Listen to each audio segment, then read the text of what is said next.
You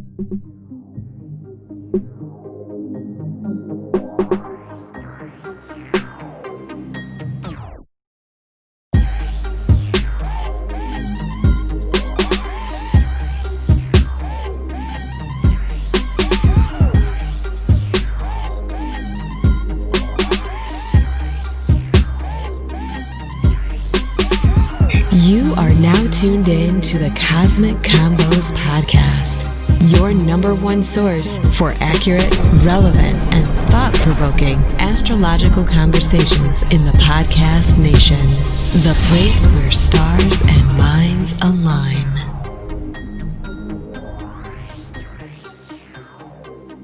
Peace, you're now tuned into the Cosmic Convos podcast.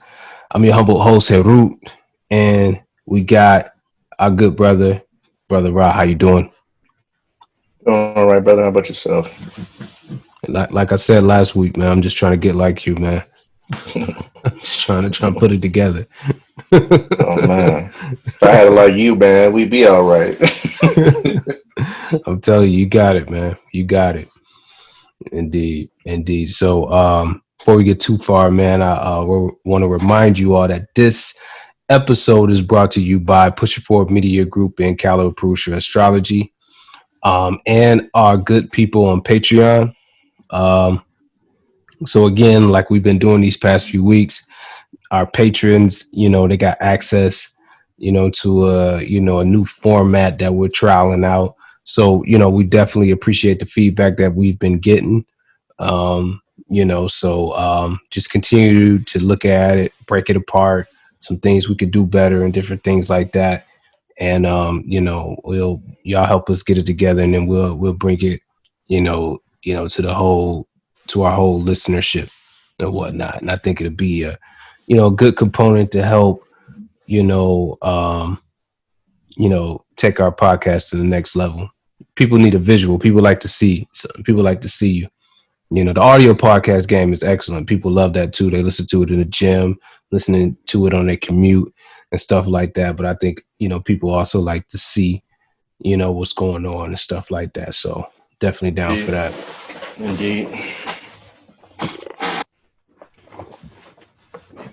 Indeed. So, once again, thank you to all the patrons and all your contributions and, all the assistance that you've been giving us.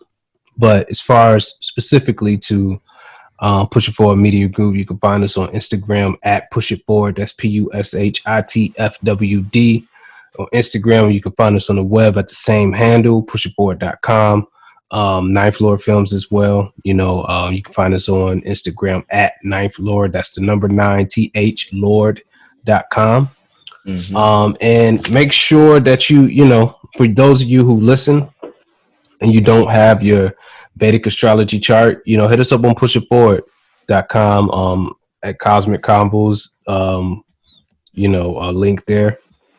And we have the, Vedic, you can get your Vedic astrology chart package with all your Vargas, your Ashtak Varga. We haven't really talked about that on the show that much, but I'm pretty sure we will at some point. You get all that stuff for real, for a steal for what you get or whatnot. So definitely check us out there and, go ahead and get that, for you, for your family, for your mate, for your friends, the whole nine, right? We try to get it on Instagram, man, but Facebook and Instagram, it's interesting navigating their rules and stuff like that. So, we're working on that, but you can get to that option from pushitforward.com. Brother Ra, how can the people get a hold of you? Calipusha Astrology at gmail.com. You can hit me up on Facebook or IG via Shekhem Ra. Either one of those would definitely get at me. Most people have been using Facebook and Calipusha Astrology at Gmail. So that's usually the way people get a hold of me. But any one of those would definitely work. Indeed. So, yeah, man, we're here, season 2, episode 20 or whatnot, man. Episode 19, I've received great feedback from that episode. A lot of people really, appreciated that. Because the moon, for most people, just, the general public and stuff like that, is the moon is not something that, they're looking at often. It's all fixated on the sun sign. And so I think, a lot of things got cleared up for a lot of people, in regards to the importance of the moon. And, just all the different, I'm going to use your word, the imports, all the different, things that it embodies in your chart. Yeah, that's just the tip of the iceberg. Absolutely. Yeah. Yeah, indeed. And I've had, people hit me up, like, as far as, like, right now, we're in a, interesting space. There's a lot of gender politics going on and stuff like that. So a lot of people wasn't looking at, just the presentation of astrology from, a gender politics perspective. It's a little patriarchy in in the presentation that we've been getting. So I think that was mind opening for a lot of people as well. Indeed. Yeah, I got a lot of positive feedback. A lot of my students actually liked the show, so it was pretty cool. A couple of people that really kind of tapped my shoulder and really let me know they really didn't understand how to look at the moon from an astrological perspective. And now looking at it, they understand that it facilitates so many different things that they get a bigger and broader picture of not only their own charts, but other people. So I definitely got a lot of positive feedback on that podcast.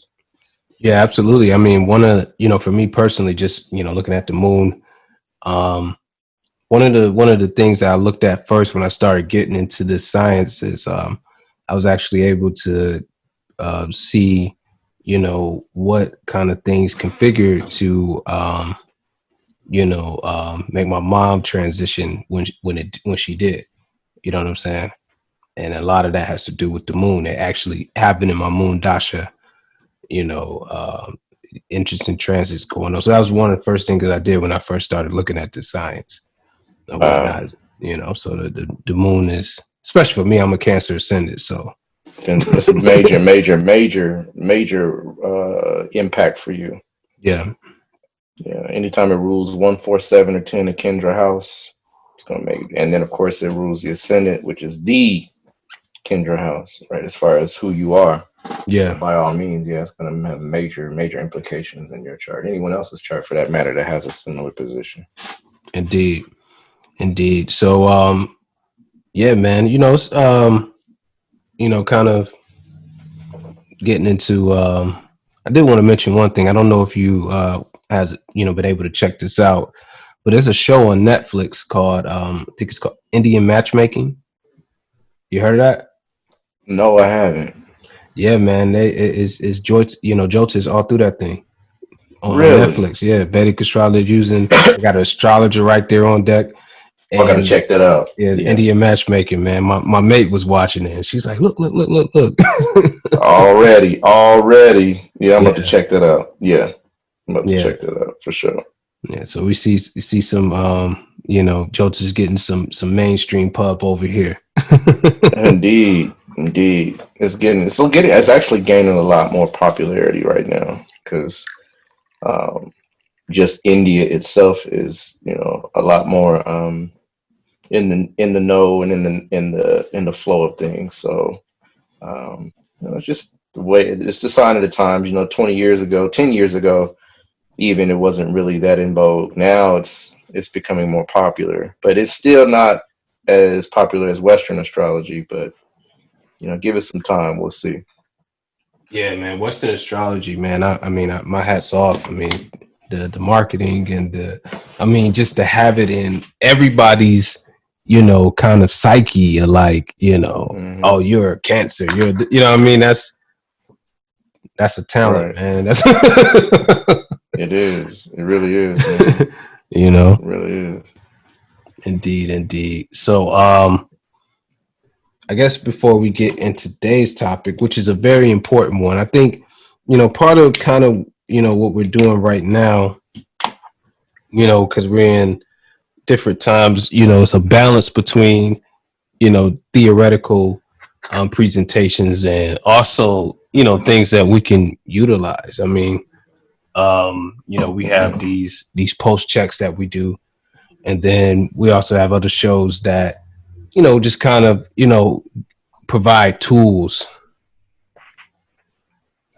provide tools, you know, to kind of help us navigate and, you know, what do we even look at the science for in the first place and stuff like that. So, real quick, we do got a couple questions. You want to answer a question, Brother Rel?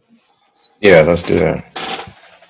All right. So, first question is, when analyzing mundane astrology, do the use of does the Vargas come into play into that when looking at a chart of a country or a city?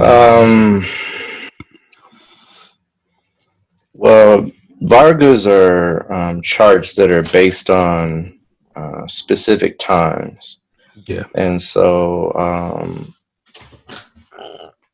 there's a few charts that have some very specific times for a mundane for a country, right? But they're harder to come by. You know, the United States, as everyone kind of knows, is my little band, my little wagon I drag around as far as toting what it is. But and you read the article itself, but there was a process that really is hard.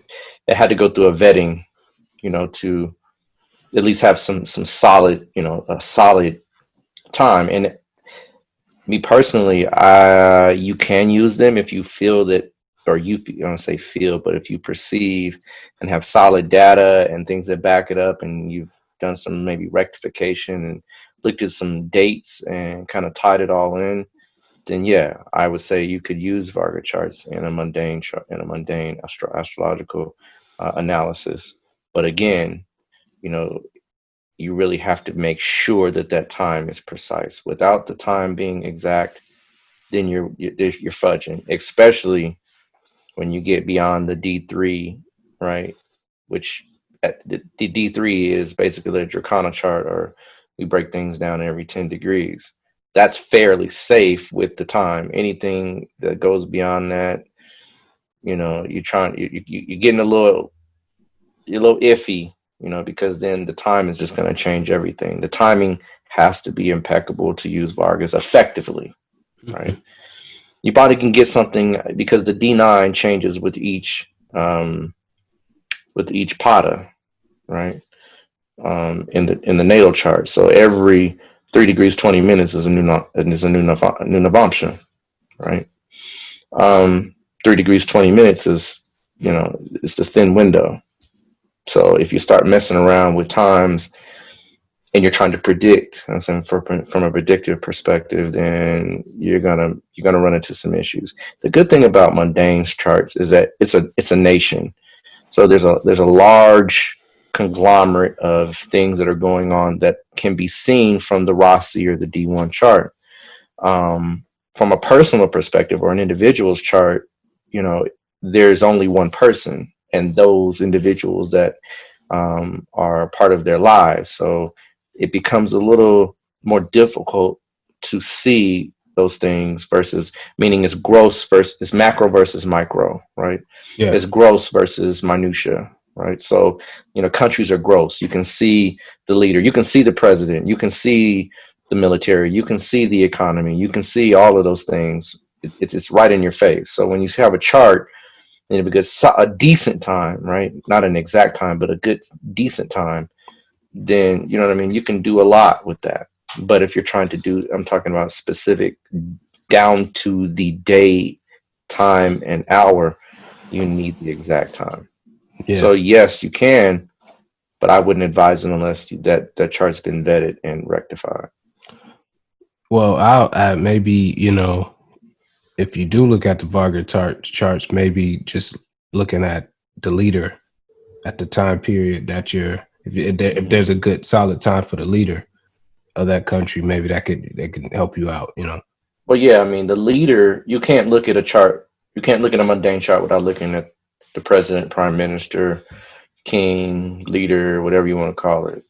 You have to look at that because the decisions that impact his life impact the nation's life. Just as with Donald Trump, he's actually technically does not have a call Sarpa Yoga, but the way it's placed, you can almost surmise, right? The effects are similar. It's close enough. It's close enough, right? I mean, it's a hairline difference, right? But nonetheless, that man's chart is being played out through this country, right? So, you know what I mean? They go hand in hand, right? But you can use his Varga charts, absolutely, because we have a good solid time. You can use those to navigate some changes that come within the context of his presidency or leadership. But, you know, again, right, those times have to be really precise. Yeah, indeed. The other question was, it's kind of a general reference, and I think, you know, we should probably do a show on this coming up. We talked about it. We did one half of it. But they asked about, you know, what does Venus and Leo indicate for the type of woman that, you know, a man will want if they have the Venus and Leo in their chart? Well, let's just say this. You better get your knee pads.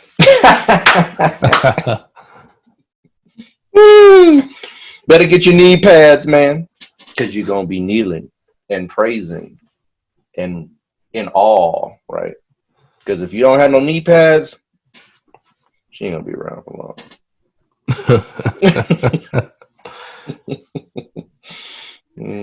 Yeah.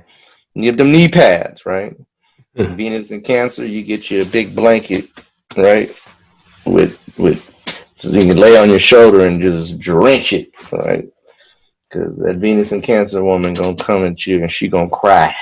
She gonna love you, but she make good meals for you, cook your thing, but she gonna be emotional. Venus and Leo, she gonna be the boss. So you better have the propensity to be able to acknowledge and praise someone, because if not, someone that will praise her, that's the person she'll be with. Just as a FYI, right? Get your knee pads. more on that in a future episode. Indeed. And also, you know, don't, you know, for y'all, you know, a lot of y'all got a lot of different questions and stuff like that. Some of these questions are better answered in a consultation format. Just to be, yeah. So, you know, go ahead and make the investment in your life, your future, and, you know, so you can, you know, make better decisions and different things like that. You know, one thing people don't get, a reading is for lifetime. Yeah. You know, this is your chart. This is your birth chart. This is your destiny. This is the encapsulated energy that you embodied and the principles that you embodied, all the things that you embodied when you entered into this physical plane. And so it's a lifetime thing. When you buy it, you shouldn't be buying readings every 3 years or 2 years. I want to get another life reading. The person that you deal with should be suffice enough to be able to adequately get. That's our job, is to make sure that you don't have to keep coming back for the life reading, right? Of course, you get married. Those are different things. If you want to start a new career, profession, that's something different. Buy a home, start a business, all those things. And yes, we are contracted. But at the same time, that one life reading should be able to facilitate a window of understanding for those other areas of life that you may venture into. So definitely get your reading done. It will, I've never had a complaint or never had anyone that wasn't pleased with the service. Indeed. So, yeah, definitely hit up Brother Rod, you know, to get that consultation and stuff like that, you know, get you right, you know, tight and right. Indeed. Know thyself, right? Absolutely. So, you know, without any further ado, because people do be complaining sometimes. We go we get a little long-winded. Yeah, that's true. Let's go ahead and get into today's topic. Let's do it. You know, a lot of us right now are, you know, maybe at a crossroads situation. trying to figure out what's your next move and stuff like that, financially, just career wise, just kind of what feel more comfortable with and stuff like that, and want to see that this might be a good opportunity to strike it out and go independent.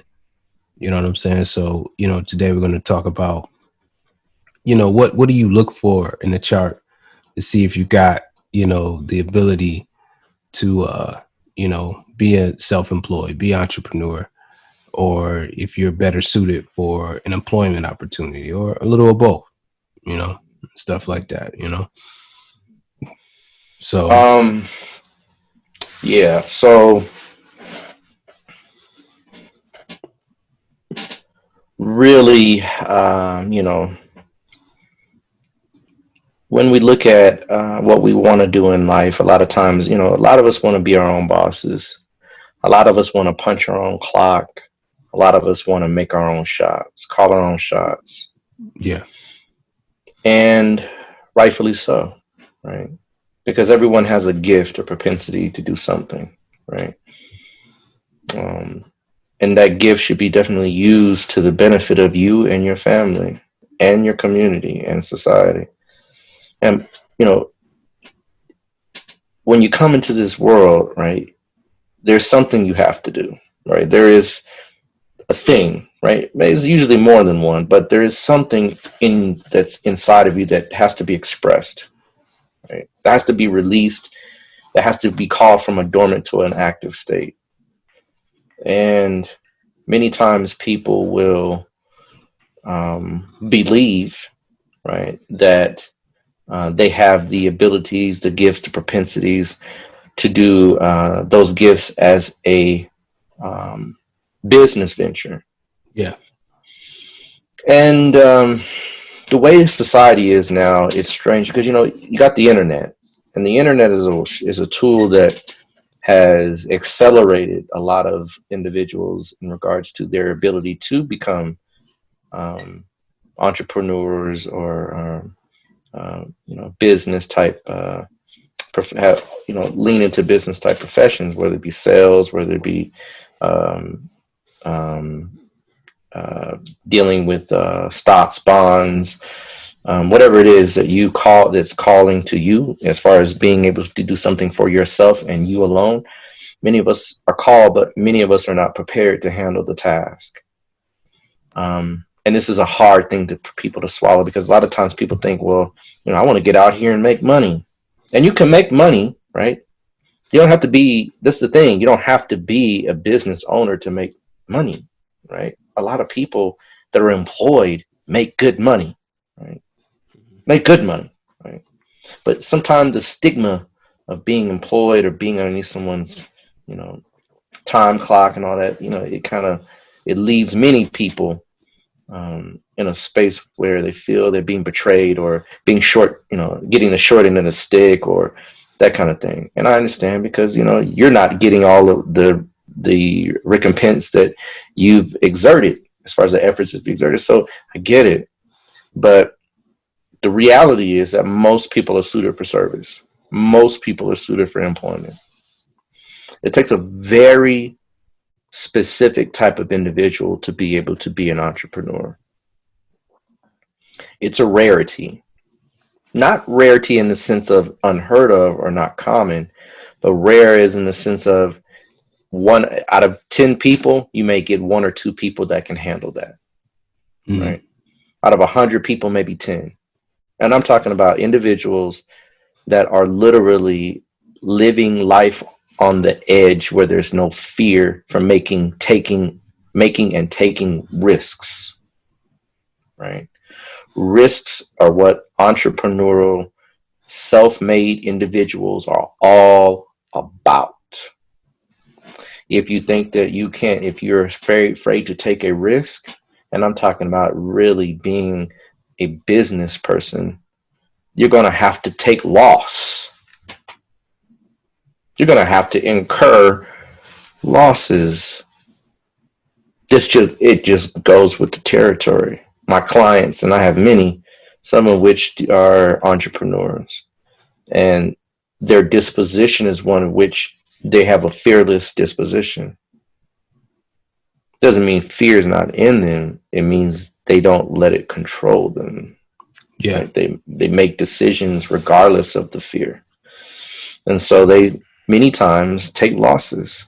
I mean, serious $1 million losses. There's something in you that has to be able to take that heat, to take that pressure, to take that blow and get back up and do it again. You know, a lot of us can get into business and say, okay, well, I'm gonna try it right on the seat. Let me try my luck. Oh, wasn't for me, man. Let me get back to work. Right. But you know, and you try, right? Man, I tried to open business, my barbershop business, or whatever your business is, right? You try, and many people fail, right? Because most businesses aren't successful the first time around. Yeah.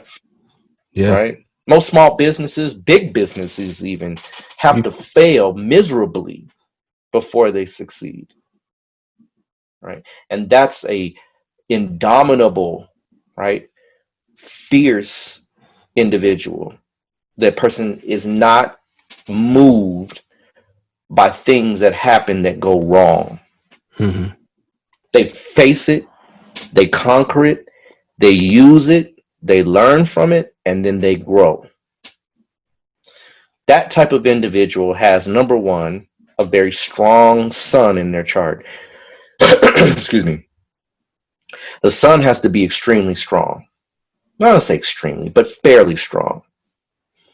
Fairly strong enough to meaning that it shouldn't have any debilitations. It shouldn't have any accesses to the nodes, right? The node should not be impinging on it. Saturn should not be impinging on it. It should not be in the 6th, 8th, or 12th house, right? Now, I know the one question is there's a plethora of, business people, entrepreneurs with debilitated suns. So, well, look at it from this perspective. Even though their sons may be debilitated and they may have a business, they're not considered in the sense of what we would consider entrepreneurs or self-made individuals. And this is the difference, right? So someone that I know people that do own businesses, but they're not business persons, that there's a difference. I can own a business and I can own it and not work it. Right. I can be an owner, but I don't facilitate it. Right. I don't run it. I don't do anything with it. I just own it. And then you have to take into consideration the size of the business, the propensity and the prosperity of the business. I can sell stuff on the internet. Like I said, I can sell stuff on the internet, and that's a business. But that's not an entrepreneur. Right. That's not taking a risk. That's saying, okay, I have a product. I'll sell the product. At some point, I can even recoup some cost on the product. But I'm talking about major, major losses. Big stuff where you have to take in. I'm talking about deals that literally will make you or break you. Right. Putting, what they say, all money in. Right. You got to have there can't be any gray areas with this thing. Yes, I can sell a product. Yes, I can render a service. That is a business. Yes. But an entrepreneur is somebody that literally takes the bull by the horns, and they're successful at rendering deals. They're brokerage. They do brokers, people that, like real estate agents, right? They sell things, but to be a broker, you have to have some of these qualities, right? I've had some brokers in my family, and they've taken losses. Like they took a loss on a house that they thought was going to sell for this much, and the market kind of dropped, and they had to take some losses. Not to mean that they came out of pocket, but they had to take some. It got burnt. So mainly, so you're referring to like more like style, right? Style of. Because you got, Bill Gates. A very, very known. I don't know if you know Gary Vaynerchuk. Jay, it's a lot of people with but it's a style, because more of a style. Because like I could say from P Diddy, right? Mm-hmm. And remember, we're talking because cancellations also help too, Yeah, right? So those things impact that debilitation. Go ahead. all those people got teams, right? You know, it's like they're entrepreneurs, but they're like they built teams around them that assist them Mm, in making it happen. right, right. That's true. No, I mean, and it's a like I said, it's an approach. Yeah. Um, you can have those people facilitate those things, right, Mm-hmm. and fill in the blanks, right. But Like what the person that goes, that's like, I run the business from top to bottom. You know what I mhm, mean? mhm, That type of approach needs a mhm. strong son. If that's what that's the way that you're going to do it. Right. I'm saying things that are risky, Yeah. right? Selling a product is not risky. Mm-hmm. It's a sale, right? But I'm talking about when I have um, a silver mine, or let's say like silver. I say I have a trade that I'm going to do, and that trade is going to facilitate one good large amounts, right, for another in another market, right? And I have to make sure that if I take a loss, I can recoup that in some way, right? Mm-hmm. Or at least not be hit to the point where I'm bottomed out, Yeah. right? I'm talking about stockbrokers, bankers, investors, right? People like that when I'm talking about entrepreneurs, right? Not business owners, Mm-hmm. right? Um, Business owners are easy. You can own a business doing anything, right? You can own a business that does service, right? You can be an employee as a businessman. That's not uncommon, right? If I if I am uh, uh, have a gardening business, it's a business, but I'm in the process of service because I offer a service, right? So what I mean. There's mix and matches that kind of go on, but I'm talking about down the line where a person has to make a choice, right? Where am I going to go and do this on my own? And remember, when I say a strong son, you also have the ability to have vitality, right? That energy that allows you to continue to go, right? Not to say not all sun debilitations have this, because you have to look at the chart as a whole. What Mm-hmm. house is the sun placed in? If it's the fourth house, seventh house, 10th house, different, Mm-hmm. because those are Kendra houses, and they're going to have an impact on a person's life in a much more substantial way. So the sun being debilitated in one of those houses with a cancellation is going to have a different set of rules, Yeah. right? But you can take it that that person is not a gregarious type of individual to walk into a boardroom and change the whole game. That's not going to happen. Mm-hmm. They might come in and flow, be smooth, put the person that can change the boardroom in place. Yes, but they themselves, no, because they don't have enough magnanimity. They're not magnanimous enough to change to shift the energy in a room. They're smooth. Sun and Libra smooth. That's just what they are. They're smoother. They're more well rounded. They have a disposition that is equitable, right? Mm-hmm. They just don't. They're very calm, cool people, right?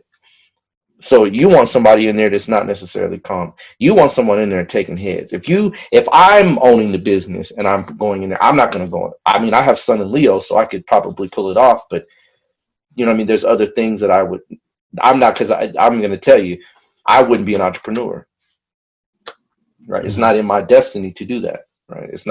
That's not my calling. That's not something that my energy leans towards, even though, right? It wouldn't. To take a loss is not, it's just to take a loss. But your energies have to flow in that way. You have to literally be in the position almost. I was studying some stuff about talismans, and the guy that was writing the book, he was talking about how most of his talismans are sold to businessmen. His Marshall Ogun talismans are sold to businessmen. And you have to understand, one, of course, you have to have a strong sun, because that sun has to be impactful. It has to be magnanimous. It has to be overwhelming, right? The presence of a person in a boardroom or in a meeting or in a forum, right? They have to be able to move people, right? Because that's what entrepreneurs do. They move people, right? They move people and they move product, right? Usually the people first, because the people own the product, but nonetheless, they have that ability. That sun gives the comfort of someone knowing and having confidence. I know he knows what he's doing, right? I have trust in him. That's what the sun, a strong sun, will do.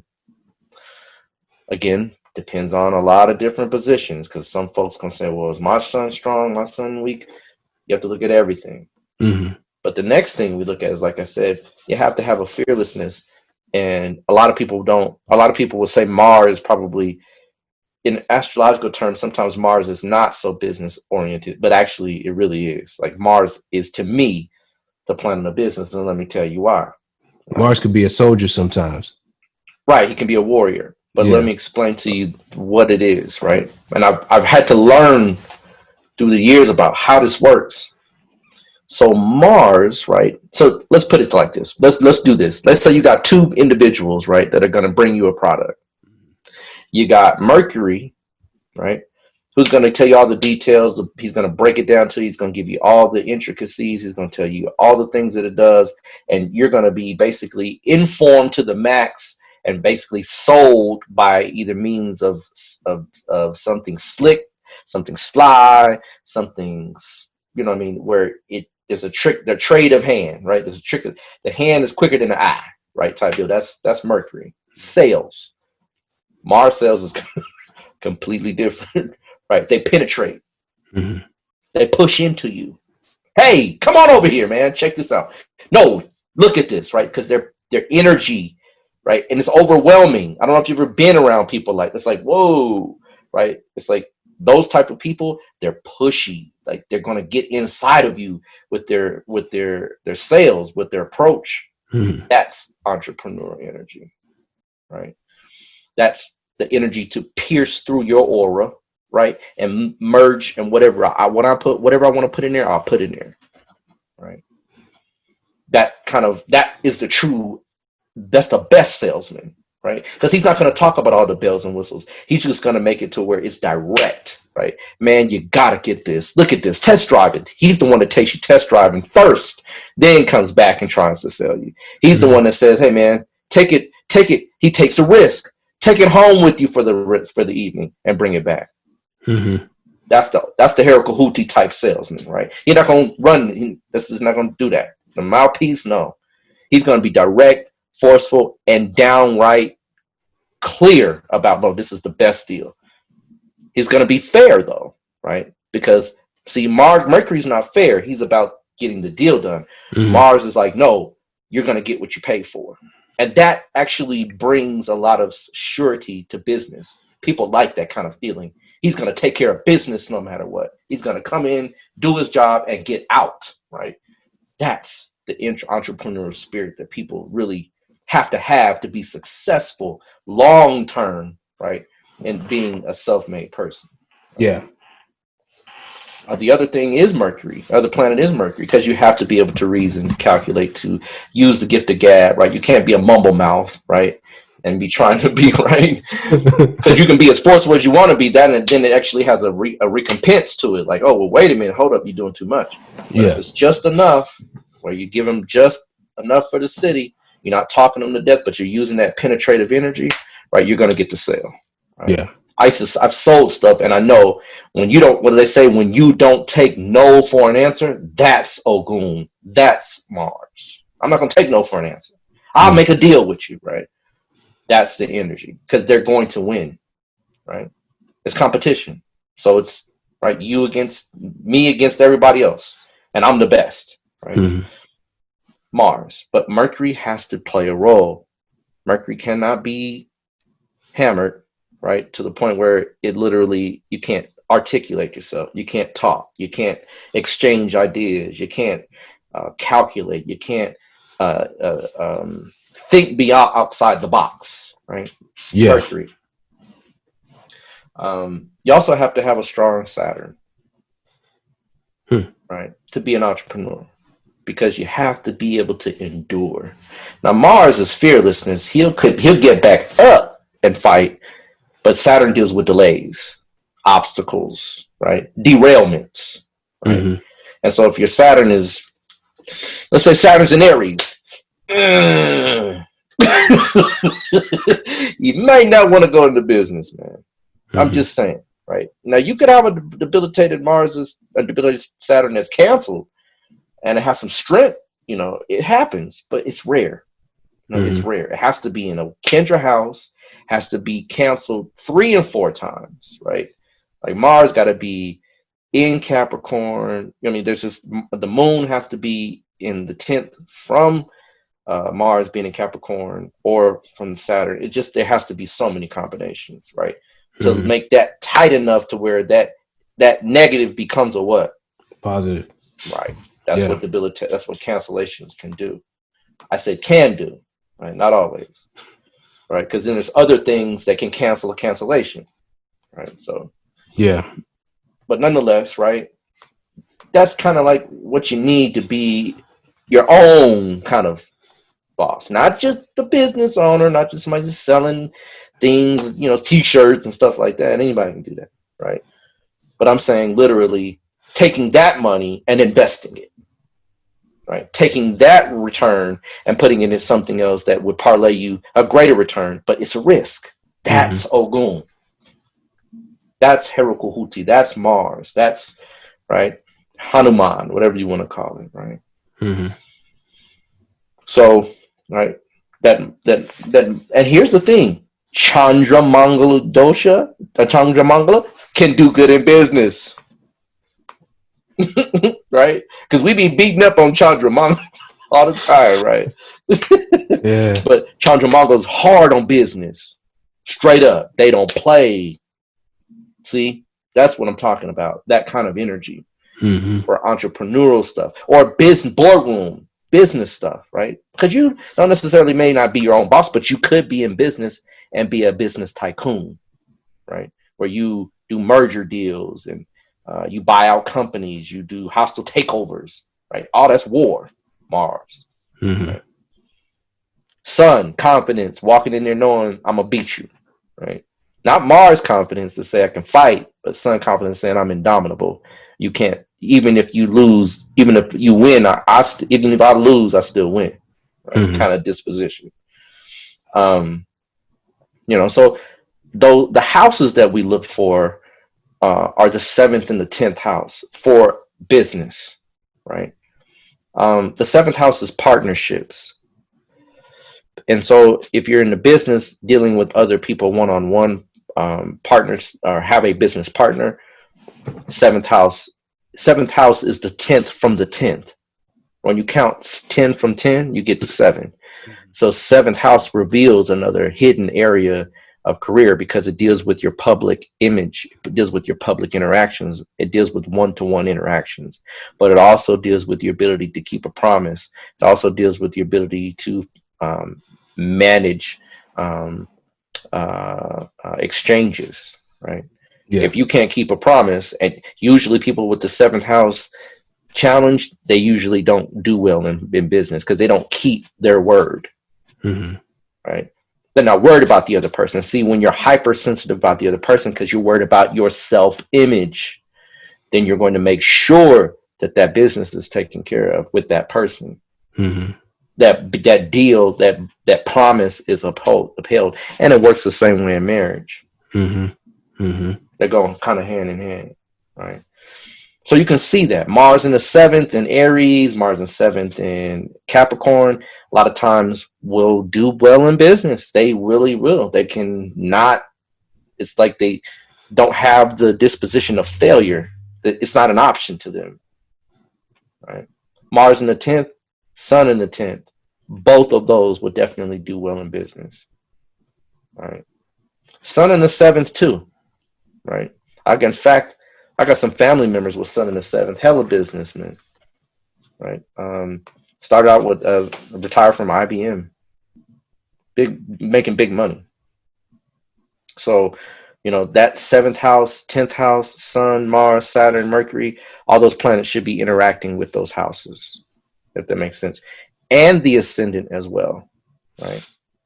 Because if you have a sun in the ascendant strong, you yourself personally have that ability to impact people, right?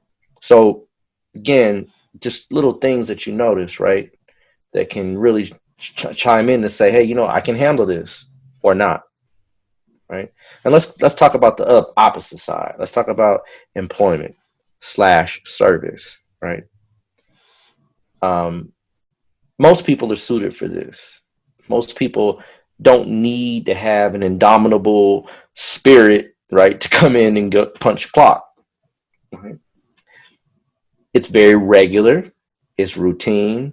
It's monotonous. It's no frills, no thrills, right? What planet do you think that sounds like? Saturn. Exactly. Saturn is the planet of service. Mm-hmm. Right? And so when Saturn impacts a chart, and again, I don't want you to take that you can't make big money through service. You can, right? It's just you have to go through, and it's slow. Well, the president is an employee. The king is nothing but a servant. Mm-hmm. That's all he is, right? In fact, in Jyotish, right, Leo, right, is the sign of the king, right? Well, there's a part of Leo that is called the throne, right? And it's Magha.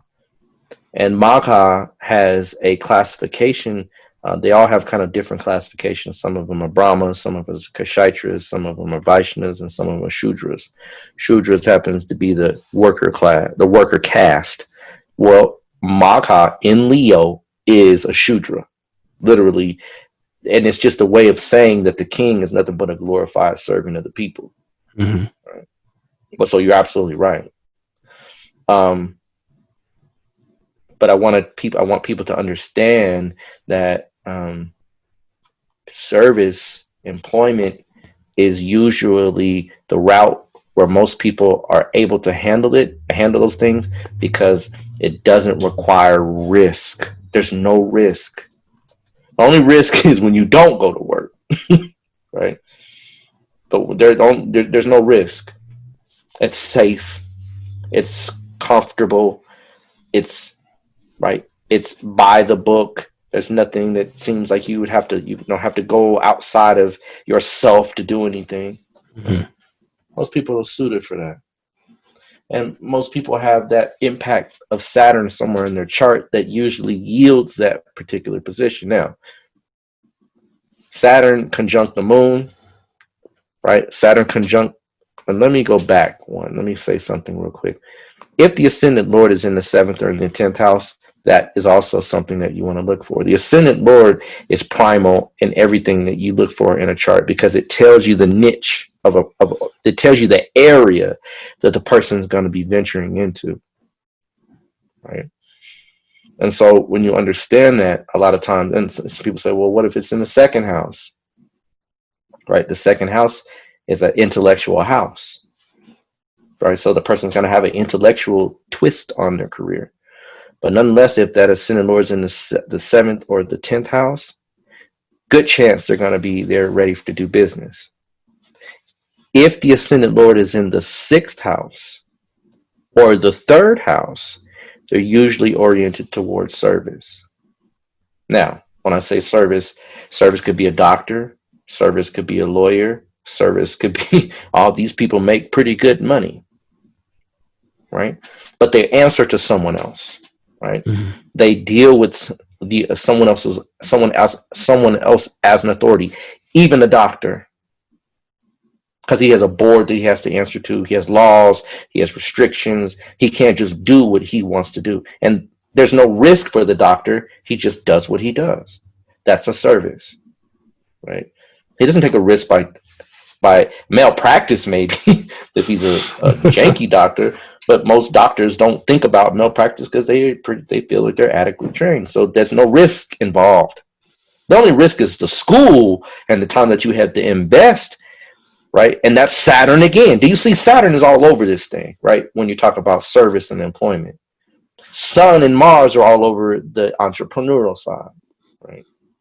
Saturn is on the service side. So when Saturn is, so let's say the ascendant Lord is in the 6th house or the 3rd house, that's service. Why the 3rd house? Why would we say the 3rd house is service? Well, count 10 from the 6th house. 3rd house. Yeah. So the career of work is through your hands, right? The 3rd house. So anytime the 3rd house is interacting with you in the ascendant Lord, right, in some way, you're going to be in that administrative process. See, the hands they administrate things. So you could be an administrator, you could be a bus driver, a cab driver, any type of thing to deal with automobiles, all that kind of stuff. 3rd house, right?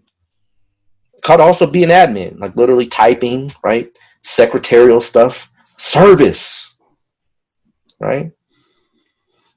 5th house is strange because a lot of times 5th house will do both.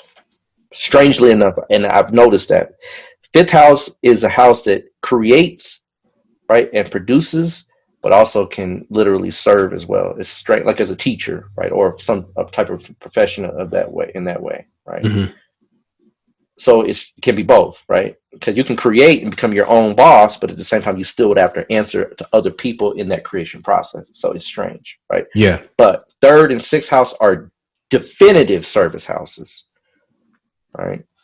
So if we see Saturn in either one of those houses, good chance person's going to be oriented towards working a 9 to 5, right?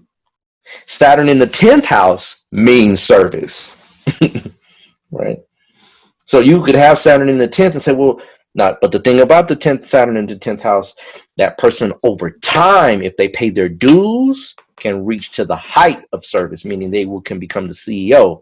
They can become a vice VP. They can get high, right? They can go high because Saturn is enduring. It can literally be in a job for 10 years and become the boss, right? Through that hard effort, through that sustained effort, rather, right?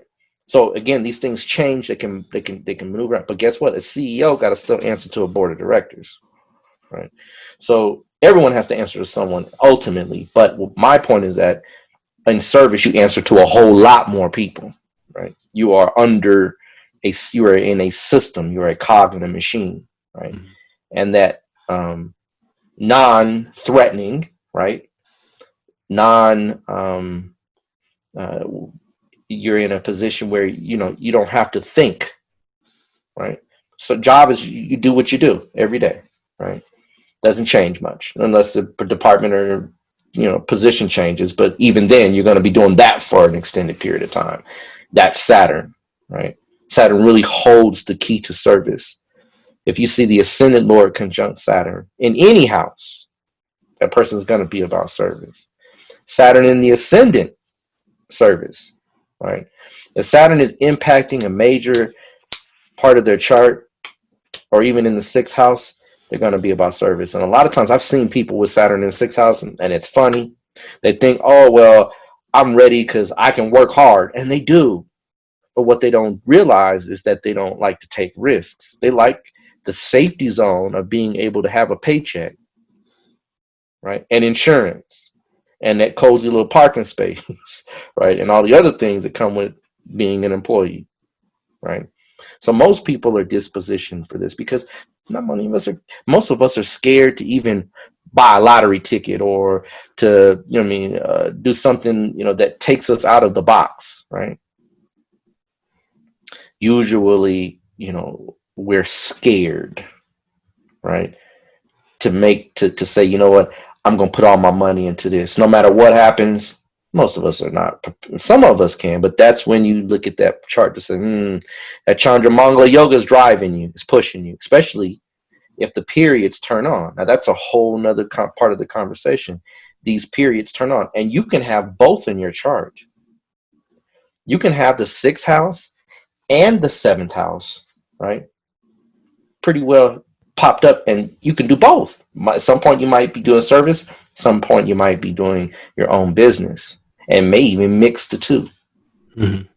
If the 6th and 7th Lord exchange, there's a good propensity for that to happen.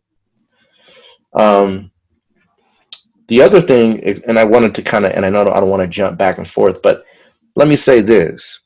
On the side, as far as entrepreneurial, another placement you want to look for is the 11th house. Because the 11th house is gains. And if your gains are damaged, your gains are damaged, you're gonna be challenged to make the money, to do the big ventures, right?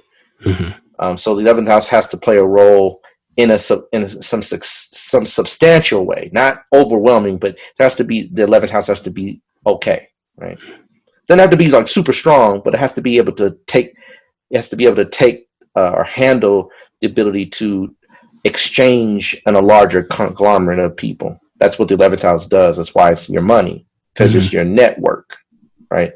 So if your 11th house is strong, you can network pretty good, right? But let's say your 11th house is strong, but Mars is weak, right? You can make money through service, right, or networking, or you might even have a side business, right? But you yourself would not take on the responsibility of signing checks, paying bills, that dealing with insurance for other people, right? That takes a whole other level of character. And here's the thing, right? When you become an entrepreneur, you're never not working. That's why that Sun and Mars have to be strong, because you have to constantly have energy to work. The day you take off is the day you don't get paid. Mm-hmm. In employment, you take a day off, you got your PTO, you got your vacation, right? And then on top of that, you might miss a day, but I'll be there for the rest of the other 14, 13 days, whatever, right? Mm-hmm. Or 10, however many days you get paid in your pay cycle. So again, right, it's just that there's no risk. And it's safe to say that most people should be in that service/employment field. Because let's say if you're out there and you can damage yourself to the point of having a breakdown. A lot of people, look, let's put it to you like this, man. Business is so serious to the point where, I don't know, in the 80s, remember the 80s, people were jumping out of windows, right? Right? Yeah. Right. In later periods, I mean, I can't remember what year, maybe 2000, Japan. Something happened in Japan. It was, right. It's video. Oh yeah, Japan. A lot of them was jumping out of them windows, man. But I mean, I let's just keep it above. I mean, me personally, I could lose everything. I'm not jumping out the window, right? Yeah. But that Mars energy was there, right? That fearlessness, like, hey man, I'd rather die, right, than to take this loss. That's suicidal. That's Mars. You don't do that with Saturn. Saturn don't do that. Saturn. Let me tell you how Saturn takes you out. You'll drink yourself to death, right? You. It's slow, right? Drugs, right? Drugs slow, right? Usually liquor. Drugs is more Rahu Ketu, right? Saturn can be liquor, because Saturn, that depression energy likes to stay low. Right? Heroin, maybe. Heroin too, yeah, definitely. Yeah. But anything intravenous, right, is kind of really is Rahu Ketu type stuff. Right? Yeah. I look for that anytime, because I see people with a lot of times they're like the sun. I look to the sun to see their dad, and the dad usually through the sun, if like the sun is damaged, is through drugs, right? And I see Rahu Ketu there. Yeah, it's something through drugs, right? Yeah, it is. Mm-hmm. So that Rahu Ketu is usually the magic, but for drugs. But alcoholism is definitely Saturn, right? Because what it does is it numbs you, right? And you become numb, right? You don't feel it. You become anesthetized. You become dead, right, to it. So, but nonetheless, I got a question. Sure, go ahead. So, I know you mentioned Mercury, right? Mm-hmm. But what would you say Venus's role in this discussion? Well, she can play a role. She has finesse. Mm-hmm. She has social skills. She adds glamour, right? She adds the ability to make it look good, right? And that's good sometimes, right? Mm-hmm. When you want to impress, or when you want to. What about like the cash flow end of it? You know. Venus can be hammered and still get money. Yeah, I mean, Warren Buffett got debilitated, but it's canceled. But he does have a debilitated Venus. You get money. That don't stop none of that. Mm-mm. But I also know a lot of people with strong Venus placements. Mm-hmm. You know, Venus in Libra, Venus in Pisces, Venus in Taurus. Mm-hmm. You know, a lot of mega rich people have. They will. And the thing, but Venus doesn't make them.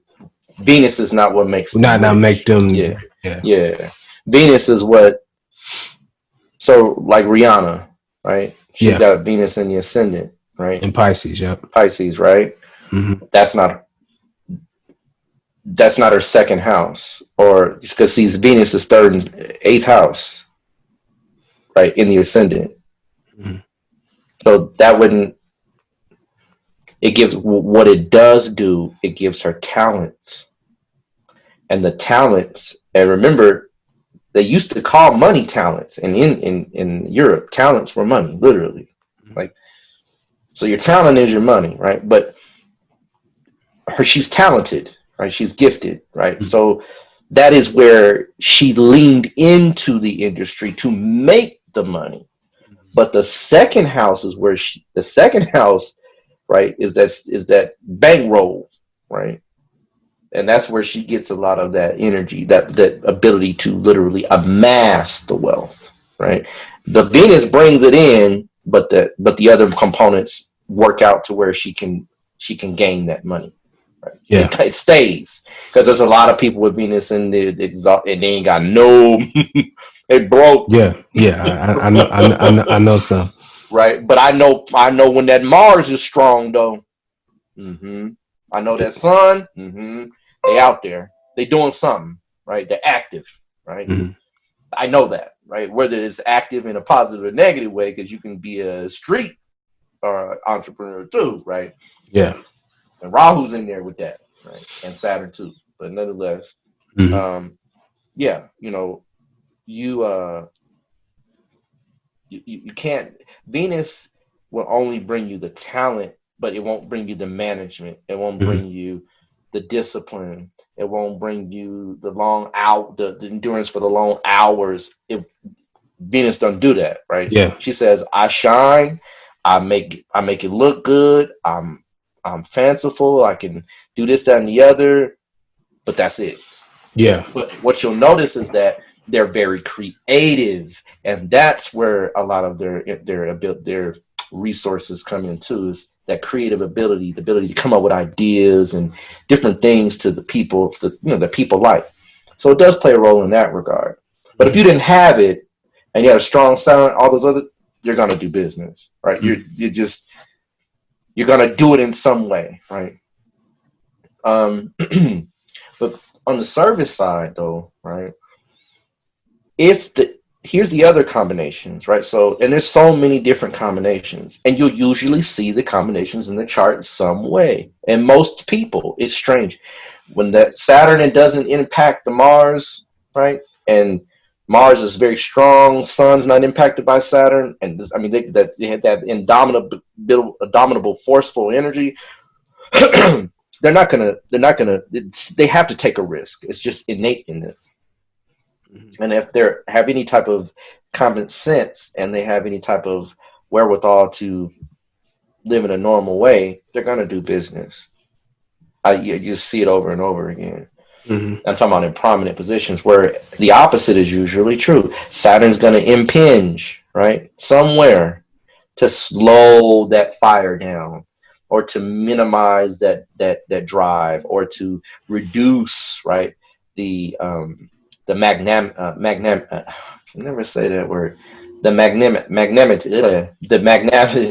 being magnanimous, right, is reduced to a great degree when Saturn's involved in the Sun and Mars, right?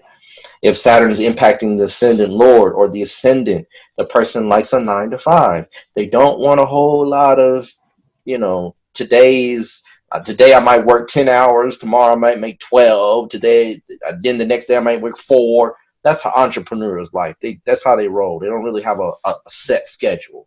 Right? Mm-hmm.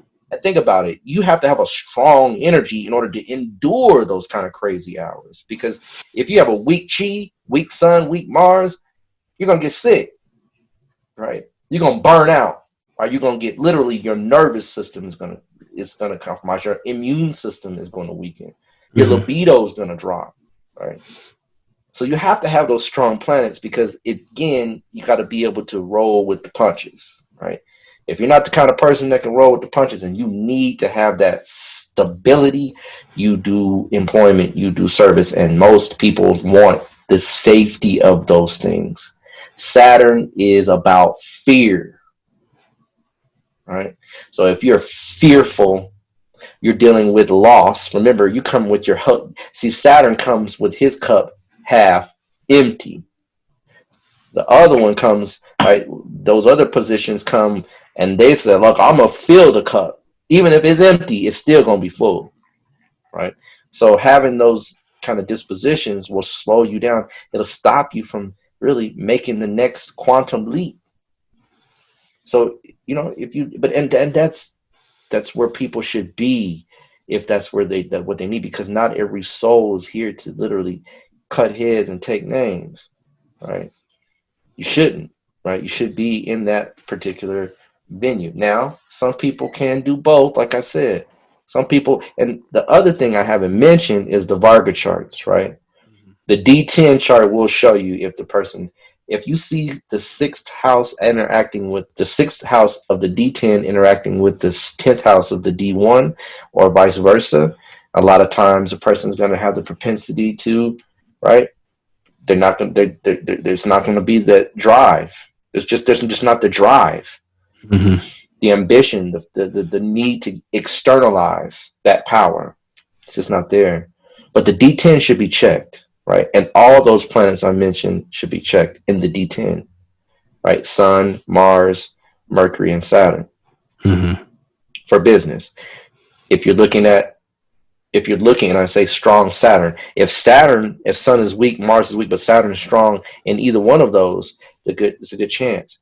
Let's say because you have so many different professions now. See, 2,000 years ago, it was kind of limited, right? You kind of had your own little area to go into, and that was it. You were self-employed, but not an entrepreneur. No. You were a farmer. You were some type of smith, leather worker. Community. You community. Know what I mean? Yeah, community is usually where you were employed. I think we're moving back to that to a certain degree. It seems to be absolutely. The further we get out of this Piscean age, and the more we get into the Aquarian age, that's going to be more the norm, right? And we got a long way to go, but nonetheless, understanding that in a chart, you have to understand that these particular things come out in time periods, in dasha periods. Yeah. And so you can have someone let's look at it. You can have someone in a Saturn period, right? Saturn's placed well. They had a very high position at a firm, but they're still employed. Mercury dasha comes next, right after. And Mercury is conjunct Mars in Aries. In let's say the 10th house. Right? When that Mercury period hits, there's a secret rule that the planet that is with, so let's say he goes into the dasha period of Mercury is not going to reveal or give the results. It's actually the planet that they're conjunct that gives the results. So Mars gives the results, not Mercury. Right? So that person will then at that point turn on, and it's full